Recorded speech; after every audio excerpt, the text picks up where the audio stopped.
In Australia, we were one of the first to start bottling water. Their stories are incredible.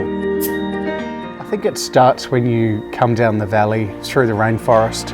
And you can construct and decorate a gingerbread house, which is pretty groovy. So you can walk into the gallery and you can see convict artists through to Norman Lindsay's, through to contemporary local art, which makes us quite a unique gallery in Blackheath.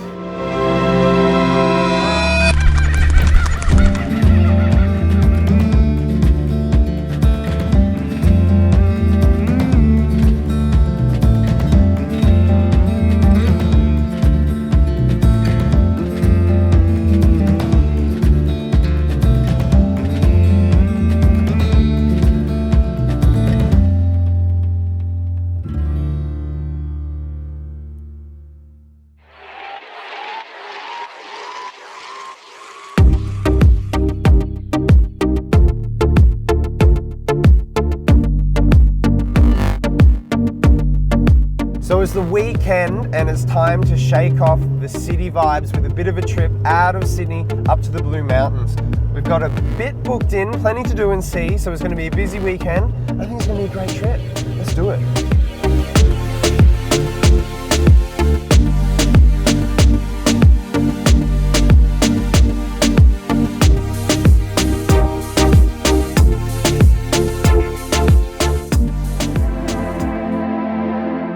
My name's Adrian My name is Melina. and this is our brewery. We found quite early on that the brewery was famous for its beer that it produced back in the 1900s, and in 1950 it actually won an award for its stout.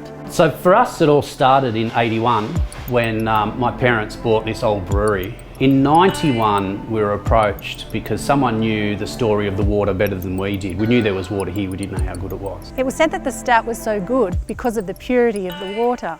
So we decided that we would bottle the water that the brewery used to produce this award-winning stout. And so end of 91 we started bottling Lithgow Valley Springs, fantastic spring water products, and bottling for other companies as well.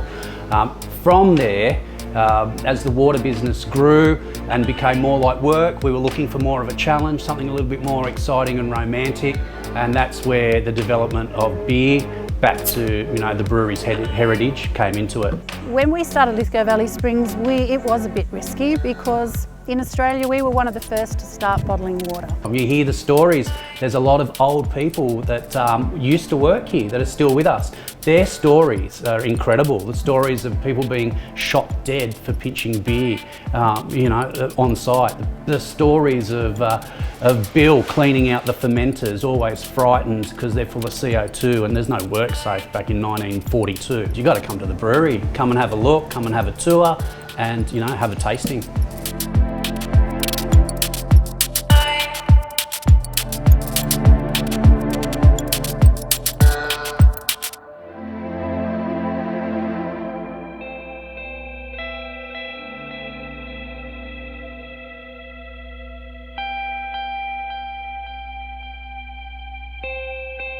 I think it starts when you come down the valley through the rainforest and get away from the traffic, get away from Sydney. You once you wind down through the roads, I think the pace slows down a lot, and you just feel a bit more relaxed. You take your time a little bit more. You get to enjoy and appreciate the surroundings. I'm Simon. I'm Emma. We purchased Dryridge Estate April last year and moved in July 2015. Yeah, Bob Tyrrell started the vineyard in 99-2000. He planted the vines, put in irrigation, sadly passed away in 2013. And his wife and son decided to sell the vineyard, which was very lucky for us. We found it 2 weeks before the auction. Had never actually planned on moving from Sydney, but found it and absolutely fell in love with it when we got here. So this is the Olivia 2016. We bottled this one yesterday. So Olivia is one of Emma's godchildren. We decided to take a bit of a theme on labels, and all of our friends or families or brothers and sisters, children. Godchildren, nieces, nephews. We decided to name the wines after them. We offer a wine tasting of however many wines we've got at the time. At present we've got 7, which is wonderful. It's quite a nice long experience. And we also offer cheese and cold meats platters, so people can sit, enjoy the view, if they want to sit and enjoy a bottle of wine post-wine tasting. George is, he's a real pest with the ball. We get people just leaving comments on Facebook that they had such a great time. They won't remember my name or Emma's name, but they'll remember George's. George was wonderful to play with. The hosts were okay too.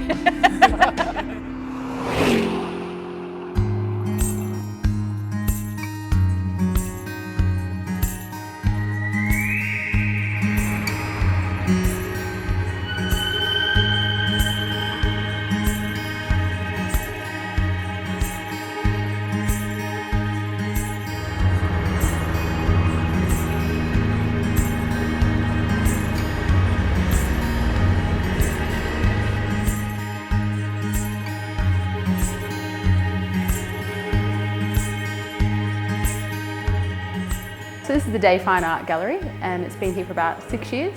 My name is Helen Day, and my husband Vince and I run the gallery in Blackheath. And I guess the unique thing about the gallery is we do colonial to contemporary art. So you can walk into the gallery and you can see convict artists through to Norman Lindsay's, through to contemporary local art, which makes us quite a unique gallery in Blackheath.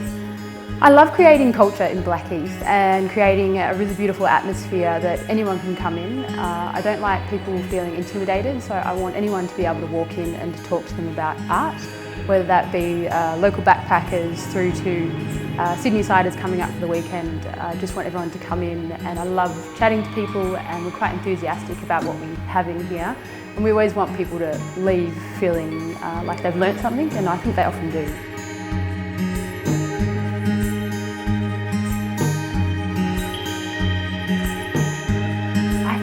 Blackheath has a real community feel, and it's a real lifestyle choice. So people come here to relax and also reflect, and it allows them to be creative. And because of the Blue Mountains, it's a really beautiful outlet for us.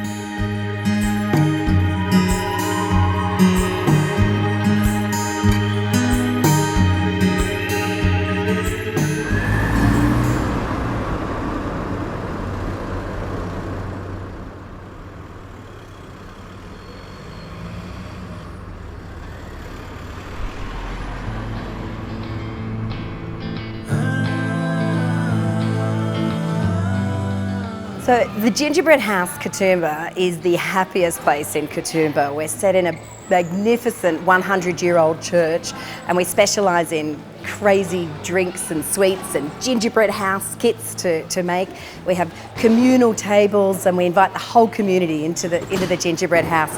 Now, hi, my name's Jodie. I own the Gingerbread House, Katoomba.